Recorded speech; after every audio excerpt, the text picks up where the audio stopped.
15 साल की लंबी लड़ाई के बाद आखिरकार बाबा राम रहीम को जेल की सलाखों के पीछे जाना ही पड़ा। लेकिन एक मामले को 15 साल का लंबा वक्त लग गया और इस दौरान बाबा अपने रसूख से इस केस पर प्रभाव बनाता रहा। लेकिन सोचने वाली बात यह है कि इतने रसूख और सियासी प्रभाव के बावजूद बाबा को सजा कैसे मिल गई। तो आपको बता दें कि इस सब के पीछे सीबीआई के उस जाबाज अफसर का नाम है जिन्होंने सारी धमकियों और खतरों की परवाह किए बगैर इस केस को अंजाम तक पहुंचाया। जी हां, जिसकी ताकत के आगे सरकारें और प्रभावशाली लोग सिर झुकाया करते थे, उस डेरा सच्चा सौदा प्रमुख गुरमीत राम रहीम के सामने इस सीबीआई अफसर ने हार नहीं मानी और वो जांच करता रहा।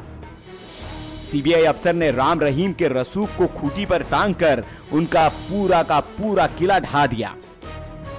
इस अधिकारी ने कई तरह के दबाव झेले, अपनी जान तक को दांव पर लगा दिया और झुकने से इनकार करते हुए केस को आखिरकार अंजाम तक पहुंचाया।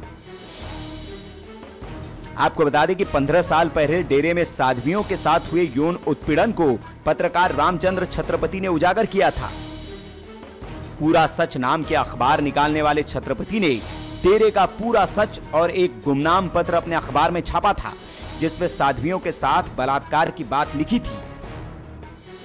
इस अखबार में इस पत्र के प्रकाशन के साथ ही छत्रपति पर हमला हुआ और उनकी मौत हो गई। साध्वी के भाई रंजीत की भी हत्या कर दी गई। जाहिर है इस केस में शामिल होने का मतलब था अपनी जान जोखिम में डालना। लेकिन इस चुनौती को सीबीआई के अधिकारियों ने एक्सेप्ट किया।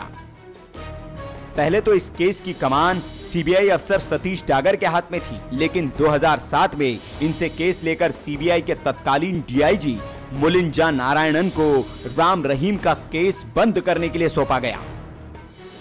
मुलिंजा ने यह खुलासा किया था कि जिस दिन उन्हें केस सौंपा गया था, उसी दिन उनके वरिष्ठ अधिकारियों ने उन्हें कमरे में बुलाकर साफ कहा था कि ये केस जांच करने के लिए नहीं बल्कि बंद करने के लिए सौंपा गया है।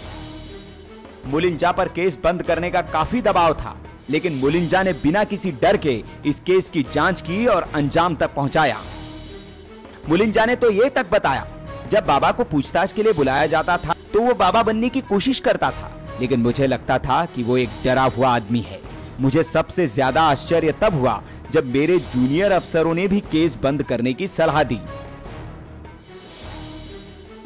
आपको बता दें कि मुलिंजा को डेरा समर्थकों की ओर से भी लगातार धमकियां मिलती रहती थी, लेकिन मुलिंजा ने हार नहीं मानी और पीड़िता के परिवार के लोगों के मजिस्ट्रेट के सामने उनके बयान करवाए और आखिरकार बाबा अब जेल की सलाखों के पीछे है। वायरल कीड़ा न्यूज़।